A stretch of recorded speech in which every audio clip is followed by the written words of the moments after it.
Thanks to Rob25J from the BackBreaker forum for bringing this up.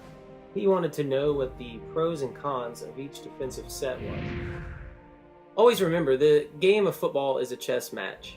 Choosing one formation against the other is really based upon your own team's strengths and the other team's tendencies or deficiencies. Most of the time, a good rule of thumb is to match up the amount of linebackers with the amount of running backs or the amount of DBs with the amount of wide receivers. So let's start with the 4-3 defense. Some pros with the 4-3 defense is it's balanced. It has 4 defensive linemen, 3 linebackers, and 4 defensive backs. This is a very versatile defense, especially if you have very talented linebackers. Some cons of this defense: it is weak against spread formations and on multiple wide receiver sets. We're going to take a look at the 3-4 defense. Some pros on the 3-4: you get more linebackers on the field, and it's better for blitzing, a blitzing defense. You are able to disguise a lot of your plays.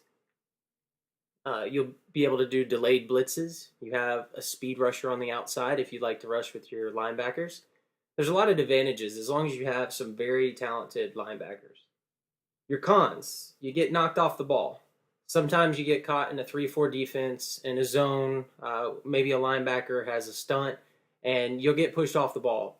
There's only 3 defensive linemen, and the way the offense is set up, they have to have a certain amount of people on the line of scrimmage.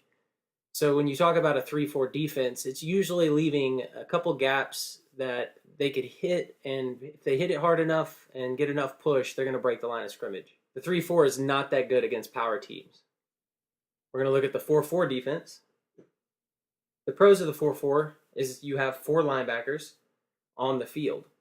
This speed and strength at the line of scrimmage, and it's good against the run. It's also great at disguising zone defenses. A lot of times you'll have 4 linebackers, and your cover 3s, you actually have 2 linebackers splitting the middle of the field. It's also very good against the run because you have every gap covered. You have 4 down linemen, you have 4 linebackers. The cons of the 4-4 defense are it's not good against multiple wide receiver sets. Unless you have some extremely talented linebackers, you're not going to be able to keep up, especially if it's a man defense. You won't be able to keep up with the slot receivers, or the tight end for that matter. Okay, we're going to take a look at the nickel defense. In the nickel, the pros, you get an extra DB on the field. It's a very good pro, especially if you have a lot of teams running bunch, empty, and open wide receiver sets. And it's also a very good defense to call if you have a very talented tight end playing against you. The nickel back is a very good coverage guy, and you can swing him over to either side to cover the tight end on man defense calls. The cons of this is you lose strength at the linebacker position. You are more vulnerable to the inside run in the nickel defense. All right, the advantage with the dime defense is you have 6 defensive backs in the game. This is obviously a plus with a team that likes to pass the ball a lot, and they can do it very effectively. This gives you a little more option as far as you're running your zones versus your man defense. Your dime defense, you have a lot of speed and talented individuals on the field. This defense can handle 5 wide receiver sets and do it in man or in zone. The cons to the dime defense is it's very weak against the run. You also run into problems with the middle linebacker having to cover the running back out of the backfield. Okay, let's look at the 3-3 defense. The 3-3 defense, the pros are, I call it my backwards dime defense, because it adds a defensive back, but it drops a defensive lineman. So you still keep your 3 linebackers, but you gain that dime back. It's great against a team with a weak offensive line, and it's also difficult to throw into zones in this defense. Because you have 5 defensive backs and 3 linebackers, you have a ton of people to throw in between. The cons of the 3-3 are evident in that you lose a defensive lineman, weaker against the pass rush, and also against covering of short yardage run game. Let's look at the 3 deep defense.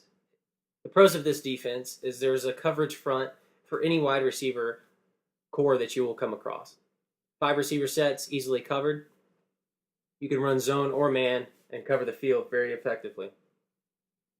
With the 3 deep defense, you also have a fast defensive front with multiple coverage guys, and you can play any combination of man defenses.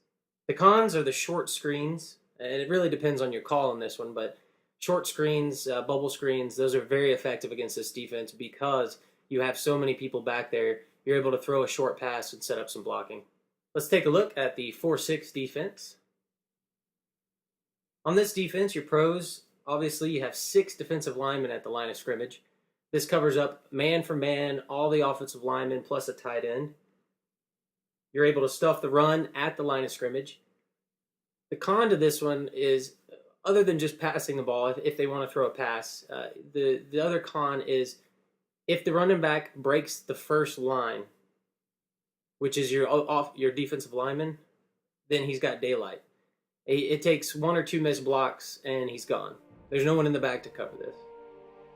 Thank you for watching Anatomy of the Game, and I hope you enjoyed this look into the pros and cons of the defensive formations. Remember, if you're not sure which defensive front to pick, just match up the personnel and you should be okay.